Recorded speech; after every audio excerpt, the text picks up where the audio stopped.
Good evening. We're back with another episode of the LOTR LCG Progression Series. And tonight is a card review of the Mountain of Fire, which is the last saga box of the Lord of the Rings saga. So let's take a look. The first hero is Aomir, leadership version of Eomer, 10 threat, 1/3/2, 4 health. After Eomer commits to the quest, spend 1 resource from his resource pool to declare him as an attacker and resolve his attack against an enemy in the staging area. Well, in my experience, heroes that fulfill this role, like Dunhere or Haldir, and I find Aomir comparable to them, they do have a niche and they can be quite fun, but they've not in the past been incredibly powerful. The incredibly powerful heroes are the ones that give you cost reduction, or, in the case of Aristor, a lot of card draw. Or you have a hero like Círdan who's kind of high on stats and also provides a little card, not draw exactly, but card streamlining. So Eomer doesn't give cost reduction, he doesn't give card draw, and he is therefore, I would label him as a good niche attack hero, a good niche battle hero. He's going to have a place in some quests. He's going to allow you to overcome some challenges. He is not likely to have a place in a one deck, like a deck that's taking on the hardest nightmare quests in the game, because those heroes are going to be the heroes that have the big cost reduction or the big card draw. But he's not useless for sure. He's not a hero that I look at and say I'd never play him.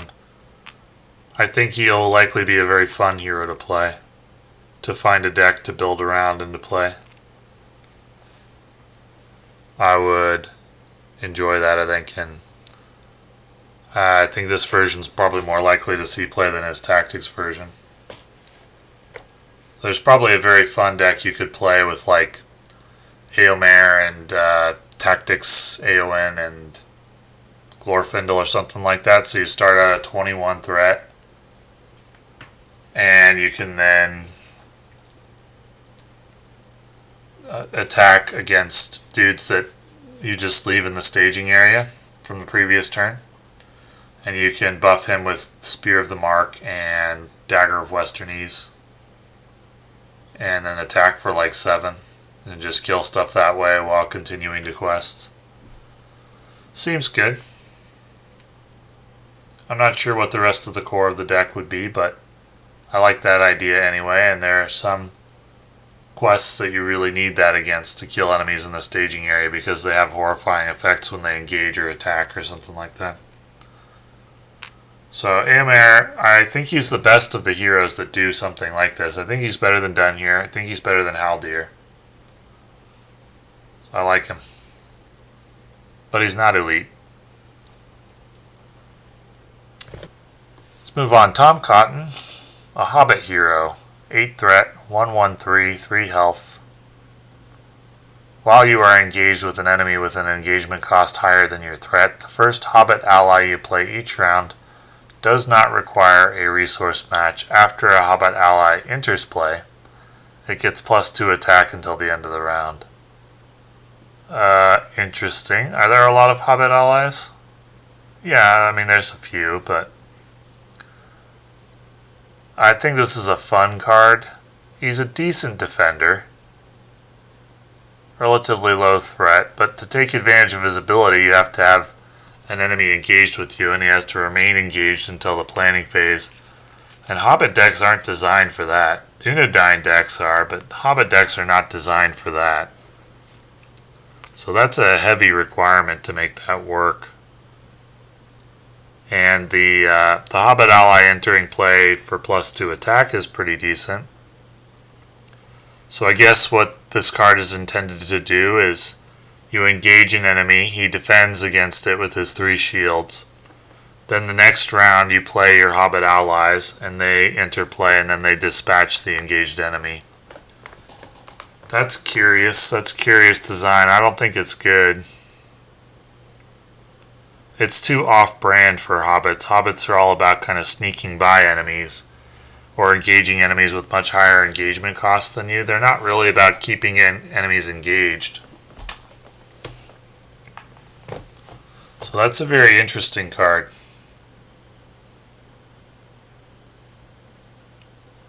There might be something you could do with this card, but I think it'd be a fun deck, not a good deck.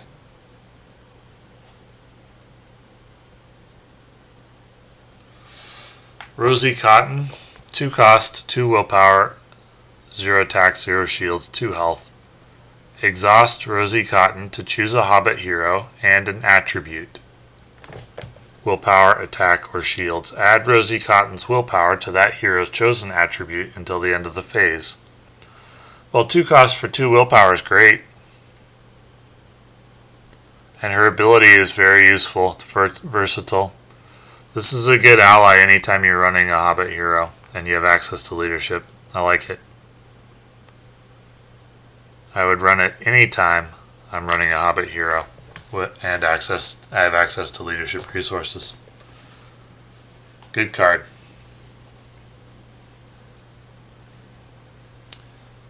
Elf Helm, 4 cost, 1/2/2, 3 health.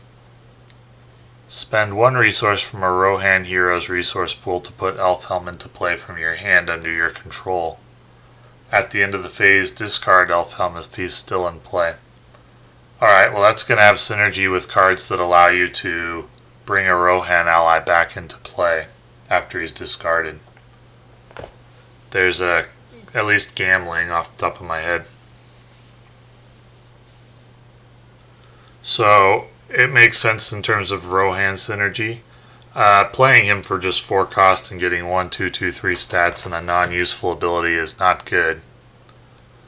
So I think his primary purpose is if you have a method of bringing Rohan allies back into play. Now, if you have to spend 1 cost for him over and over, it's okay. It's not that good. It's a non-permanent effect, essentially, that you have to pay for every turn, and that's not that great. It's really not that great. I mean, over a course of 4 turns, if you were going to do this 4 times, would you rather... I mean, you would rather just play him outright over the course of 4 turns, and that's not good. He's not a good ally for 4 cost. So if you played him 4 turns in a row for 4 resources, you'd be sad about it, right? Because that's equivalent to just playing him outright, or worse than playing him outright. And he's not a good ally when you've just played him outright. So I don't think this is a very good card because of that 1 cost per round.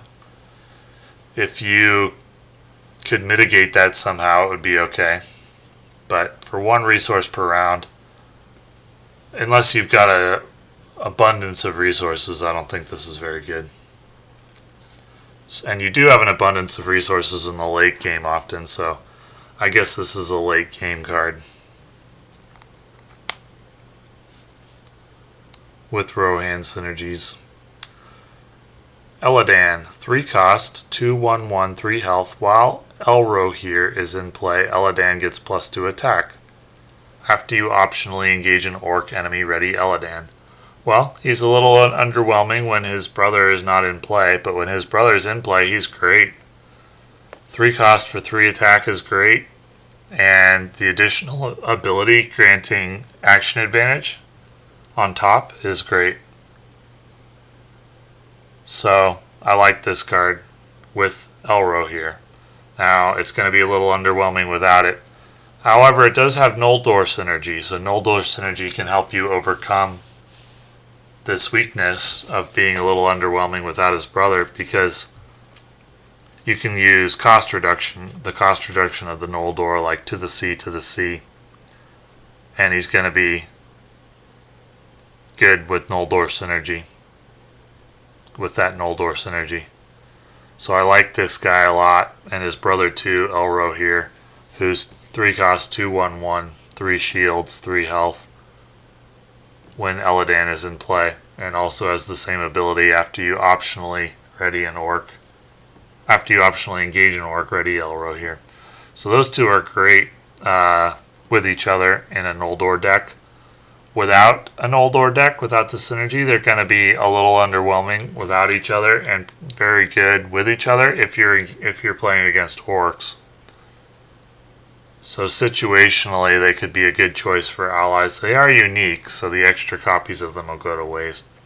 But I like these guys a lot for Noldor decks. I think they make the Noldor decks better.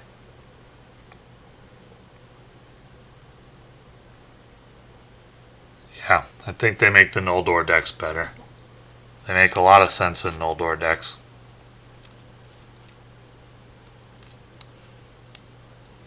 Captains of the West. Until the end of the phase, each noble hero gets +1 willpower and does not exhaust to commit to the quest. 3 cost to do this. For a non-permanent effect, it's quite good. It's functionally not much different from,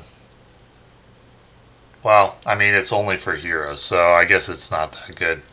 It'd be good if it was for all out characters, but I don't know, are there that many allies that are noble? The caveat that you have to be playing all noble heroes to take full advantage. If I were playing all noble heroes, would I play this for +3 willpower? And so typically in a turn you'll be committing 1 or 2 heroes to a quest, right? This card will allow you to commit all 3 and to get an additional use out of them, attacking or defending. That's at its best in the early game. In the mid to late game, you're going to have allies set up and the deck's going to be chugging along like it's designed to do. And it's not as essential to get your heroes extra action advantage.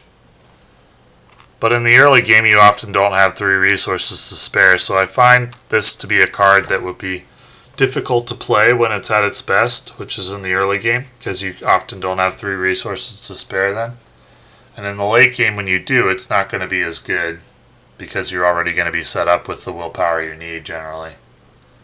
This isn't providing you a way to get through the early game, which is the most difficult part of the game in solo play. It's a win more card because it allows you to do something that's not going to be, well, it's at its best early. I'll just say that again. It's at its best in the early game when you can't afford it. And in the mid game is probably its ideal spot. I've found cards that are at their best in the mid game to be too niche. Like the situation doesn't come up enough. Too often this card will sit in your hand while you wait for the resources to play it, as you prefer to play your allies first. And then when the opportunity actually does come to play it, you're going to find you don't have as much need for it. That's what I predict for this card.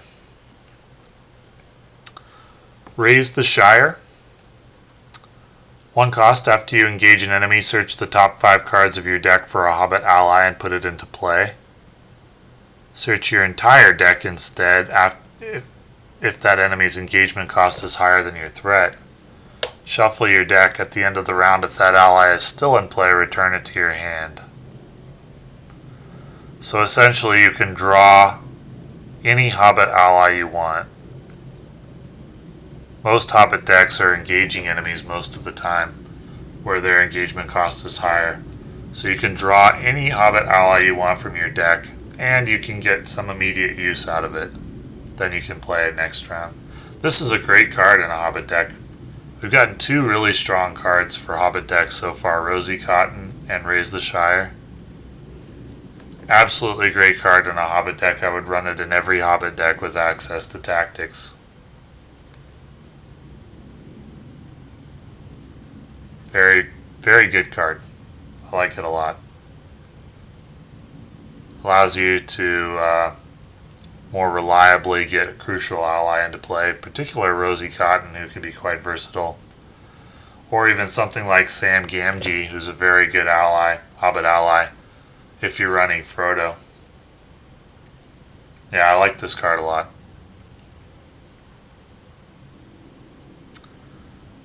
Guthwine. Attached to a Rohan hero.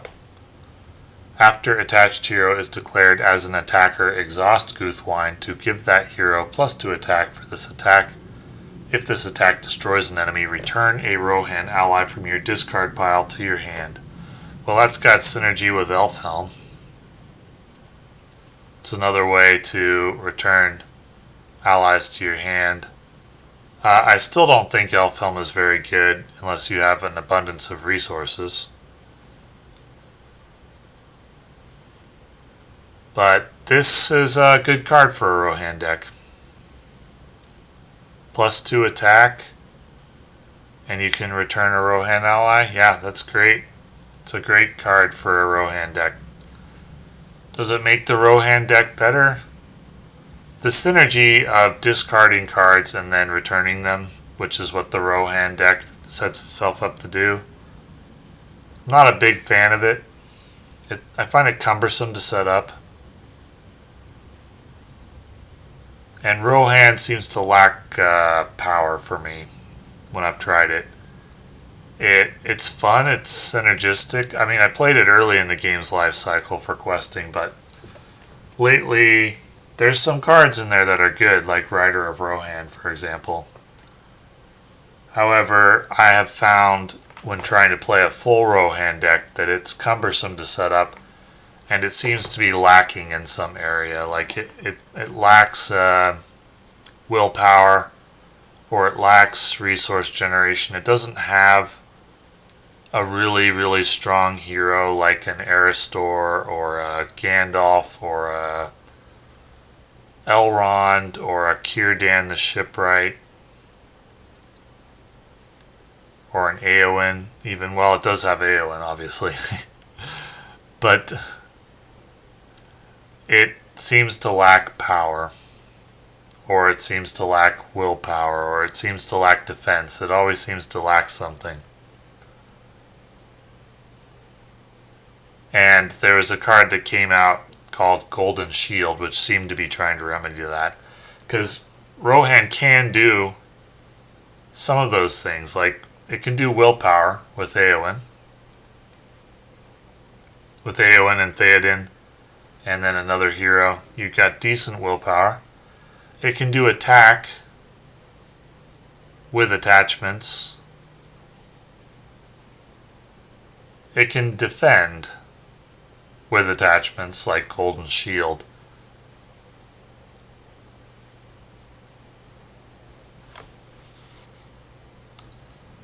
Guthwine. 2 cost. Attached to a Rohan hero restricted. After attached hero is declared as an attacker, exhaust Guthwine to give that hero +2 attack for this attack. If this attack destroys an enemy, return a Rohan ally from your discard pile to your hand. Well, the whole concept of discarding allies on purpose and then bringing them back, I'm not a big fan of it. It works in the Noldor deck because you gain benefits from discarding. Like, for example, with Arwen, you gain a resource.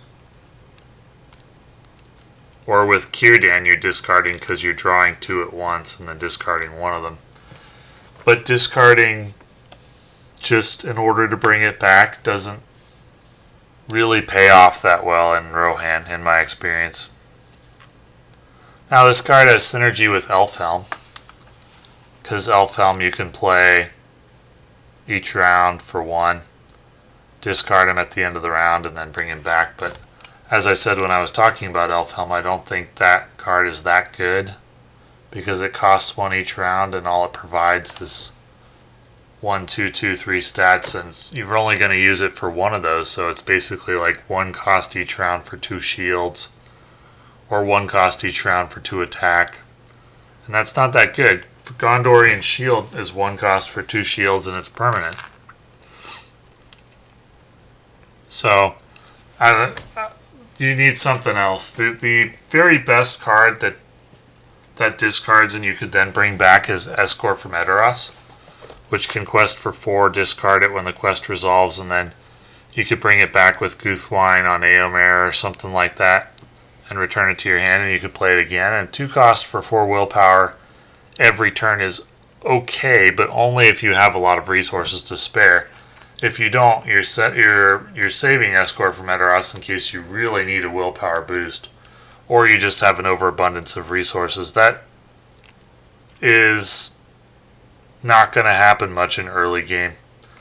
I find the same situation with Captains of the West. You just don't have the resources to do the neat tricks with Captains of the West or with Rohan discarding and bringing stuff back, because each time you bring it back it costs. And so what Rohan really needs to be good, I think, is more cost reduction, even more than Theoden provides of 1 cost reduction from the first ally that you play. I think it needs even more cost reduction than that, or more resource generation than that. Like Gondor Synergy has a ton of resource generation, which means you can build a very fast deck with it.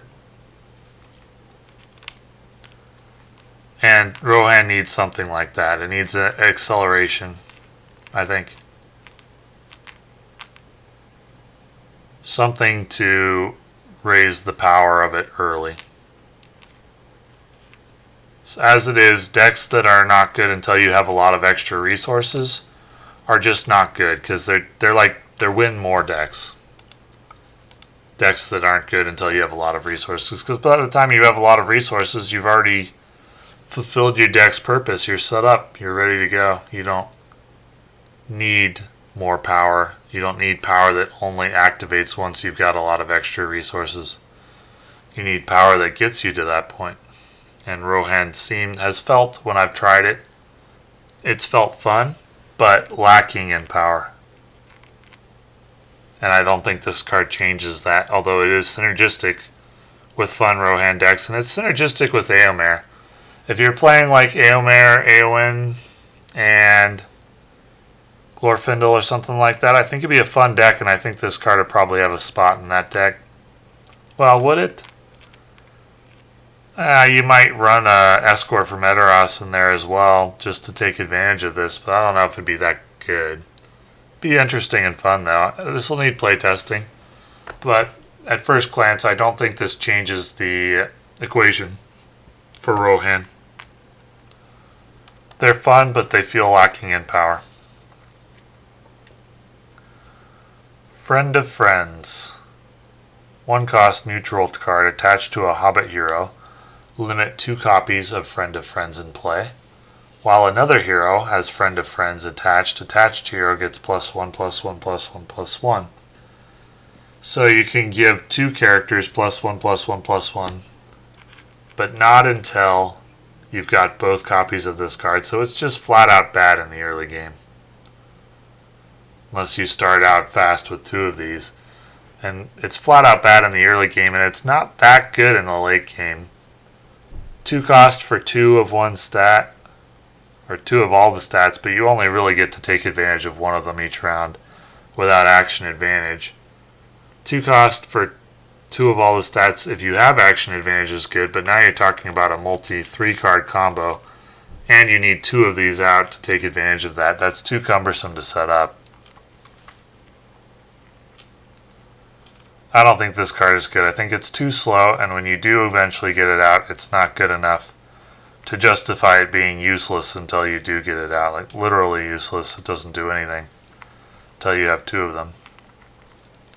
And once you do have 2 of them, it's just okay without additional cards. So, probably a fun card, but we did get 2 very strong cards for Hobbit decks in Raise the Shire and Rosy Cotton. And we got Eomer, who's interesting, but not overpowered or anything, and that's worth mentioning because we have gotten some very, very strong cards in previous Saga decks, in particular the Flame of the West with Eowyn, who was like a must-have hero for a really strong quest. I find this box a little underwhelming. I know it's got these iconic quests, but it does have some fun cards. Eledan and Elro here, very good for Noldor decks, I think. Rosy Cotton and Raise the Shire, very good for Hobbit decks.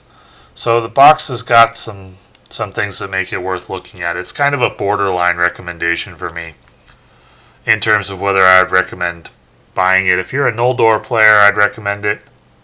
If you're a Hobbit player, I'd recommend it. For everyone else, Well, I mean, the quests are iconic, right? It's got the Mount Doom quest. As far as I understand it, one of the hardest quests in the game.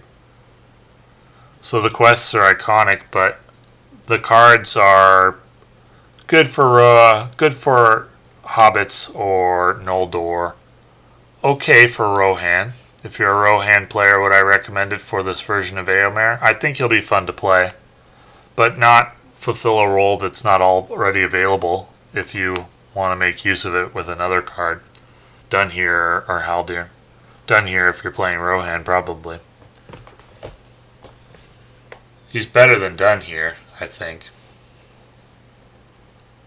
So he's like a done here upgrade, but for a Rohan player, I don't think he's going to make the deck outrageously better, but the cards in this box will make Rohan a little better, a little more interesting, a little more fun.